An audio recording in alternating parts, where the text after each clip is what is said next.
నమస్తే, welcome to I dream. నేను లక్ష్మీ దుర్గా. శతాబ్దాల కళ సాకారం అవబోతోంది. అయోధ్యలో రామ మందిర నిర్మాణం జరుగుతోంది. ప్రాణ ప్రతిష్ఠ కార్యక్రమం ప్రధాని నరేంద్ర మోదీ చేతుల మీదుగా 22వ తేదీన జరగబోతోంది. సో ప్రస్తుతం ఈ అయోధ్యకి సంబంధించి మనతో మాట్లాడడానికి అధికార భాషా సంఘం అధ్యక్షులు విజయబాబు గారు ఉన్నారు. మాట్లాడండి సార్. నమస్తే సార్. నమస్తే. సార్, సుదీర్ఘ కాలంగా ఉన్న కళ సాకారం అవుతుంది. అయోధ్యలో అంగరంగ వైభవంగా రామ మందిర నిర్మాణం దాదాపుగా పూర్తయింది. సో ప్రధాని నరేంద్ర మోదీ గారి చేతుల మీదుగా ప్రాణ ప్రతిష్ఠ అనేది జరగబోతోంది 22వ తేదీ. సార్, ఈ అయోధ్య రామ మందిర నిర్మాణం ప్రస్తుతం జరుగుతున్న పనులు ఏం చెప్తారు సార్ వీటి మీద? ఇది ఒక చరిత్రాత్మకమైనటువంటి ఘట్టంగానే చూడాలి ఉమ్, భారతీయులందరూ కూడా. అంటే రాముడు అనగానే కేవలం మనం ఆయన్ని దేవుడిగా మాత్రమే చూడటం కాదు. ఉమ్, రామో విగ్రహవాన్ ధర్మ అంటారు. అంటే ధర్మానికి ప్రతీక, ధర్మానికి ఒక మానవ రూపాన్ని గనక ఇవ్వాలి అంటే, ఆ విగ్రహ రూపం ఇవ్వాలి అంటే ఎవరు అన్నప్పుడు ఏంటంటే రాముడే మనకి కనిపిస్తాడు. ఇది రామో విగ్రహవాన్ ధర్మ అంటే. శ్రీరామ రామ రామేతి రమే రమే మనోరమే సహస్రనామ తత్తుల్యం రామనామ వరాననే. అంటే శ్రీరామ రామ రామేతి, ఆ, అంటే అక్కడ ఏంటంటే సహస్రనామ తత్తుల్యం, సహస్రనామాలు తత్ దానికి తుల్యం సమానమైనటువంటిది. సహస్రనామ తత్తుల్యం అంటే 1000 నామాలకి, సహస్రనామాలకి సరితూగేటువంటిది ఏమిటి అంటే రామ అనేటువంటి 2 అక్షరాలు. ఇందులో అది ఇందులో ఉన్నటువంటి నిగూఢార్థం రామ అనేటువంటిది. అందుకనే ఆ రామ అని పలకడంలో అది మనకి 1000 నామాలు 1000 సార్లు మనం పలికినట్టు అవుతుంది అనమాట. ఇందులో నిగూఢార్థం ఆ విధంగా చెప్పుకోవాలి. అటువంటి ధర్మానికి ప్రతీకగా ఉన్నటువంటి రాముడి యొక్క ఆ, ఒక చరిత్రాత్మకమైనటువంటి పురాణ ప్రశస్తమైనటువంటి ఒక దేవాలయాన్ని తిరిగి మళ్ళీ మనం పునర్నిర్మించుకుంటున్నటువంటి ఒక అద్భుత ఘట్టం కింద దీన్ని మనం చూడాలి. ఉమ్, అటువంటి అద్భుత ఘట్టంలో ఇది చాలా మంది ఏమనుకున్నారంటే ఇక మన వయసు అయిపోతుంది, తరాలు అయిపోతున్నాయి, ఇది ఎప్పుడు కూడా ఇంతేలే భారతదేశంలో అనేటువంటి ఒక భావన. నిన్నగాక మొన్నే లేపాక్షి వెళ్ళొచ్చా. ఆ ఆ లేపాక్షిలో అద్భుతమైనటువంటి ఆ శిల్ప సంపద, అపురూపమైనటువంటి ఆ శిల్ప సంపద అంతా కూడా చూస్తే భారతదేశం నిజంగా గర్వించదగినటువంటి సంస్కృతికి నిలయమైనటువంటి దేశం ఇది.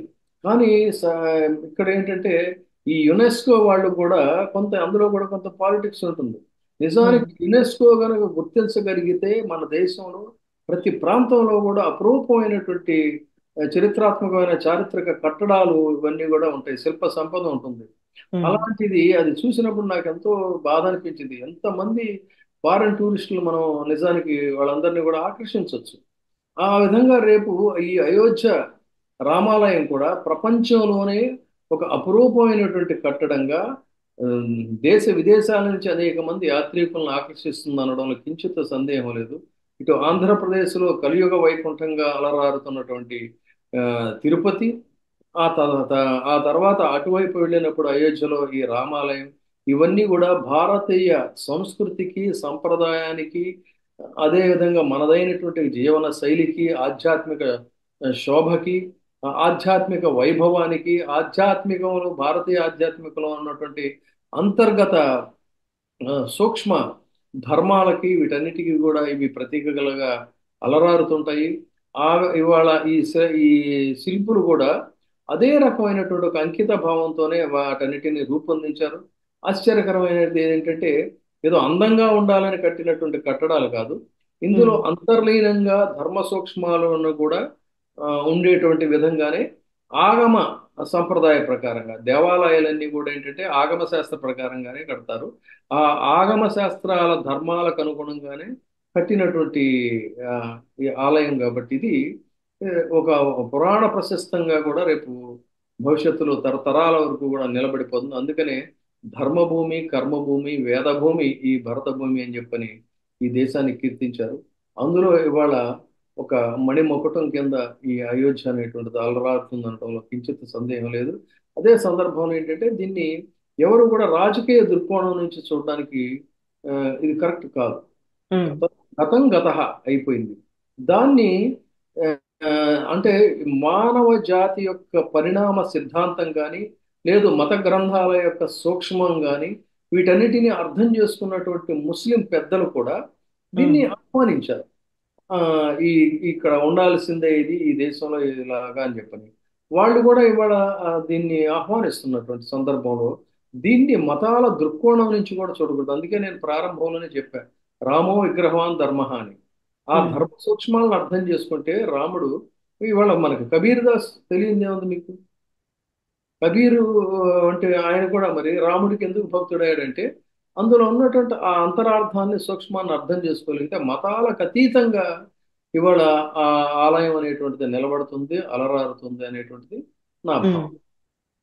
సార్ అయితే అంటే కొన్ని పుకార్లు కూడా వస్తున్నాయి సార్, ఎంత వైభవంగా ఆలయం సంబంధించి ప్రజలందరూ కూడా చాలా సంతోషంగా ఉన్నారు, ఆలయ నిర్మాణం జరుగుతున్న తీరుతెన్నులు కానీ ప్రతిదీ కూడా ఒక చాలా ఎన్నో ఎన్నో ప్రత్యేకతలు సంతరించుకుంది అయోధ్య రామాలయం.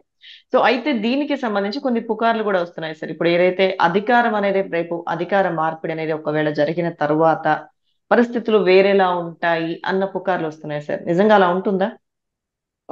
అటువంటి పుకార్లు కూడా వస్తున్నాయి కానీ ఇక్కడ ఇదేదో ఇప్పుడు ఉన్నటువంటి ఎన్డీఏ ప్రభుత్వం లేదంటే బీజేపీ ప్రభుత్వం వాళ్ళ పార్టీ కార్యాలయాన్ని నిర్మించుకోలేదు. ఒకవేళ పార్టీ కార్యాలయాన్ని అధికారాలు మారిన తర్వాత వాటిని ఇంకొక అధికారంలోకి వచ్చినటువంటి వాళ్ళు ధ్వంసం చేయడం అనేటువంటి జరగదు. అలాంటిది ఇది అయోధ్య రామాలయం అనేటువంటిది భారతదేశంలో రాజకీయాలకు అతీతంగా ముందే చెప్పినట్టు అశేష భక్త జనులందరూ కూడా చిరకాలంగా కోరుకున్నటువంటి స్వప్నం. ఉమ్, ఇవాళ ఆ స్వప్నం సాకారమైంది. ఆ సాకారానికి ఆకారమే రాముడు. అటువంటి రాముడికి సంబంధించిన విగ్రహాన్ని ఏదో అధికారాలు మారినంత మాత్రంలో మళ్ళీ ఏదో చేస్తారు అది ఇది అనేటు ఇది కేవలం ఒట్టి పుకార్లు మాత్రమే. ఆ, కాబట్టి అలాంటి అవకాశం కించిత్తు లేదు, అది జరిగేది కాదు.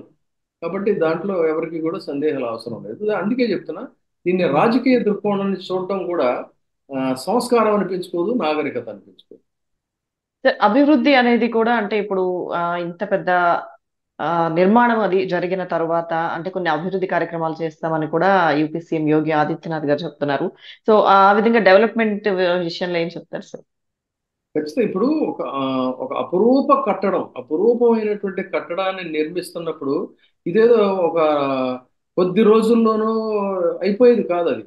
అదే ఇప్పుడు ఈ రోజుకి చూడండి, మనకి ఇంత కలియుగ వైకుంఠంగా అలరాడుతున్నటువంటి వెంకటేశ్వర ఆలయం ఉమ్, శతాబ్దాల కాలంగా కూడా అంటే శతాబ్దాల నుంచి ఉన్నప్పటికీ కూడా బ్రిటిషర్స్ కాలం నుంచి తీసుకున్నట్లయితే ఆ ఉమ్, అభివృద్ధి అనేటువంటిది ఆ అభివృద్ధి పరంపర అలా కొనసాగుతూనే ఉంది. ఇప్పటికీ కూడా ఇంకా అక్కడ నిర్మాణాలు ఏర్పాట్లు అన్ని కూడా ఎప్పటికప్పుడు జరుగుతూనే ఉంటాయి. ఉమ్, అలాంటిది ఇప్పుడు మరి ఇక్కడ కూడా అదే విధంగా అభివృద్ధి కార్యక్రమాలు అనేటువంటి నిరంతరంగా నిరంతరాయంగా నిర్నిరోధంగా నిరాటంకంగా సాగిపోతూనే ఉంటాయి. అందులో ఏమి సందేహం లేదు. ఉమ్. కాబట్టి ఇది ఆహ్వానించదగినటువంటిది. ఒక సత్సంకల్పానికి మనం రాజకీయ రంగుటద్దాల నుంచి చూడటం కానీ దానికి రాజకీయ రంగు పొలవటం అనేటువంటిది అయితే సమంజసం కాదనేది నా యొక్క ఉద్దేశం. Yes sir. Right sir, thank you so much Vijayababu గారు, థ్యాంక్ యూ సార్.